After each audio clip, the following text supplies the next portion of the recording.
CC కెమెరాలు తీశారు, మొత్తం ఫుటేజ్ వచ్చింది, ఎవరు ఉన్నారు ఏంటి అనేది మొత్తం ఆధారాలు లభించాయి కాబట్టి కేసు నమోదైంది. ఇప్పటికే వారి కుమార్ని అరెస్ట్ చేశారు, తరలించారు జైలుకి. ప్రస్తుతం సీదిరి అప్పలరాజు కూడా ఈ కేసులో ఇవంతా తతంగం నడిపించారు కాబట్టి కేసు నమోదై అరెస్ట్ చేశారు. సరే, జగన్మోహన్ రెడ్డి గారు అయినా సరే చిన్నపిల్లడే కదా, చిన్న తప్పు జరిగింది కదా అన్నట్టుగా మాట్లాడుతున్నారు. బాధిత కుటుంబం పాపం వారు బాధలో వారున్నారు. బాధిత కుటుంబం గురించి ఎవరు మాట్లాడలేదు ఇప్పటిదాకా.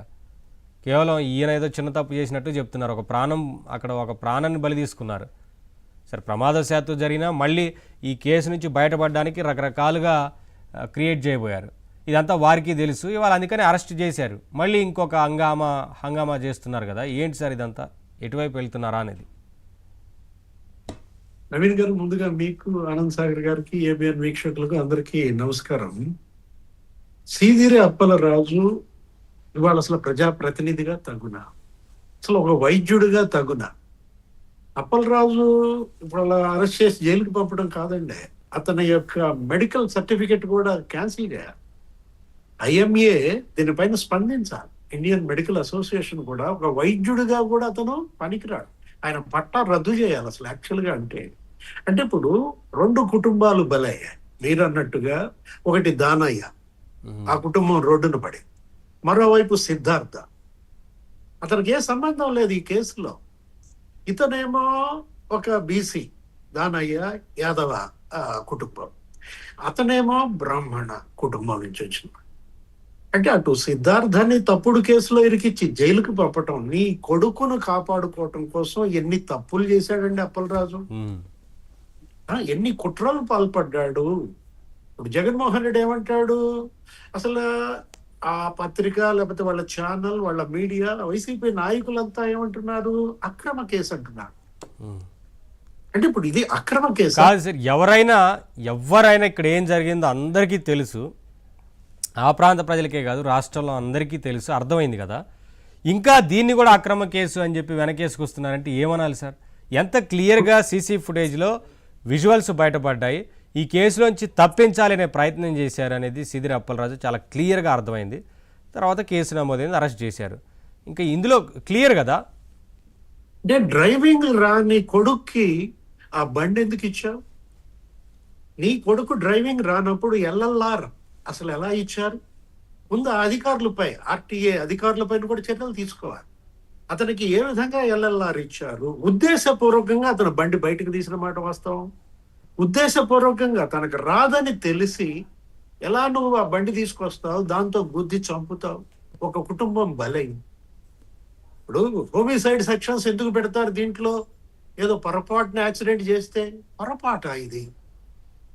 అరే, ఒక జీవితం కోల్పోయాడు.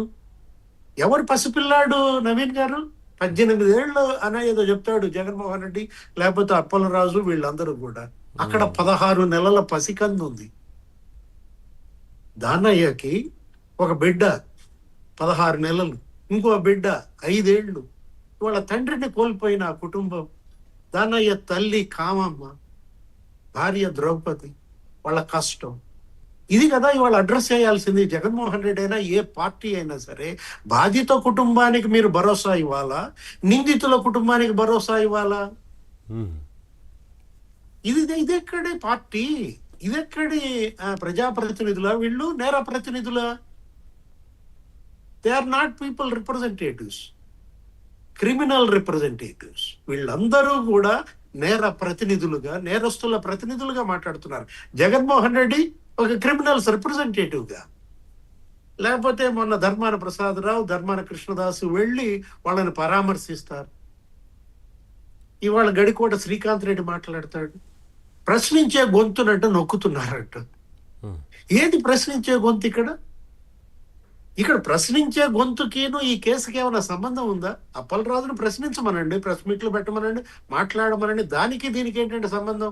కొడుకు బండితో గుద్ది చంపిన కేసు, ఆ కేసు మాఫీకి తండ్రి ప్రయత్నాలు, ఇది కదా ఇవాళ నువ్వు ఏ3గా ఉన్నది.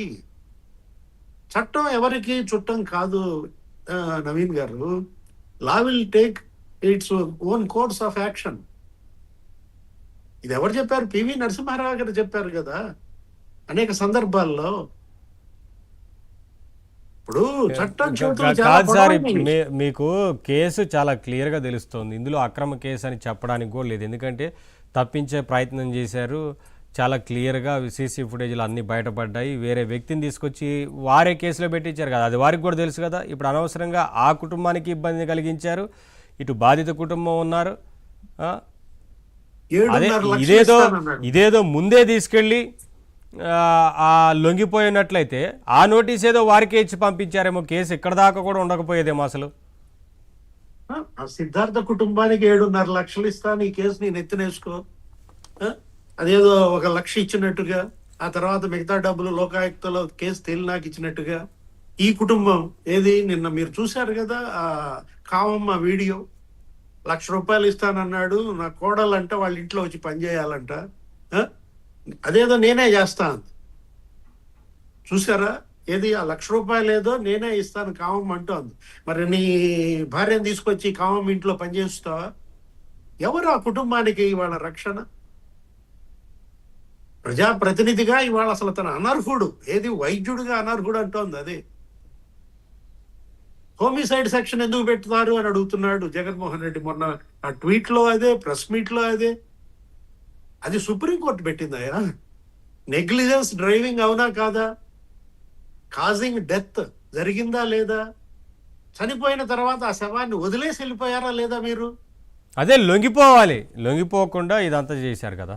ఆ బాధితుడికి నువ్వు వైద్యం అందించాలి, అతను బతికించడానికి ప్రయత్నించాలి, నీ వెహికల్ నువ్వు సరెండర్ కావాలి. ఇదంతా వదిలేసి అతనే తండ్రే వచ్చి కొడుకుని తీసుకెళ్లి హాస్పిటల్లో అతనే వైద్యం చేపించి ఈ రాజీలు కుదిర్చి ఈ బేరాలు మాట్లాడుకుని నేరం కాదా?